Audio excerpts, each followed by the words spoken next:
તો સિવિલમાં ભુવાની વિધિને લઈને વિજ્ઞાન જાથાના જયંત પંડ્યાએ નિવેદન આપ્યું અને કહ્યું કે હોસ્પિટલમાં આવી વિધિ કરનારા ભુવા સામે કાર્યવાહી થવી જોઈએ। ભુવાથી દર્દી સાજા થાય તો કોરોના સમયે આવા ભુવા ક્યાં હતા? દર્દી ડોક્ટરની સારવારથી સાજા થાય છે, નહીં કે ભુવાના કારણે। ભુવાને પ્રવેશ આપનારા સિક્યુરિટી અને ડોક્ટર સામે પણ કડક કાર્યવાહી થવી જોઈએ। સરકાર દ્વારા તાજેતરમાં જ લાવવામાં આવેલો કાયદો માત્ર કાગળ પર છે। આ તો આઈસીયુ સુધી પહોંચી જાય છે ને ભૂવો કહી રહ્યો છે કે મારા હિસાબે સાજા થયા। આપનું શું માનવું છે?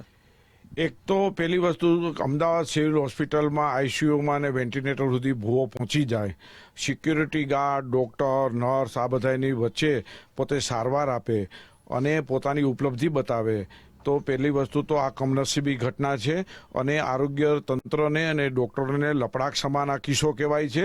અને જો ભૂવો છે એ ત્યાં સુધી ગયો છે અને માનવ જિંદગી સાથે ખિલવાડ કરે છે, આ ભૂવો કોરોના વખતે ક્યાં ગયો હતો એવો પ્રશ્ન પહેલો થાય।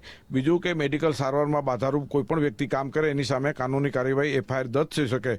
પરિવાર સામે અને ભૂવા સામે તો આ બધાને જેલના સળિયા પાછળ ધકેલી દેવાની માંગ કરે છે। આ આપણી કમનસીબી કહેવાય, આ આપણી ત્રુટિ કહેવાય, સરકારી તંત્રની નિષ્ફળતા કહેવાય અને ડૉક્ટરોની પણ નિષ્ફળતા કહેવાય। એટલે જ શિક્ષાત્મક પગલાંની પણ જે કોઈ જવાબદાર હોય એની સામે માગણી કરીએ છીએ। અત્યારે તો એવું લાગે છે કે આ બ્લેક મેજિક સરકારે નવું વિધેયક કર્યું એના લીધે લીધે ઉડાડતા હોય, આવા તાંત્રિકોને ભુવાઓ કરતા હોય એવું છરેઆમ લાગે છે।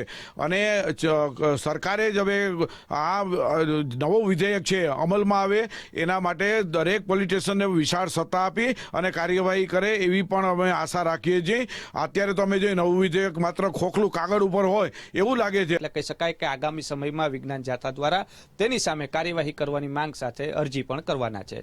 કેમેરા પર્સન કિશોર વાડોલિયા સાથે રહીમ લાખાણી, ગુજરાત ફર્સ્ટ, રાજકોટ।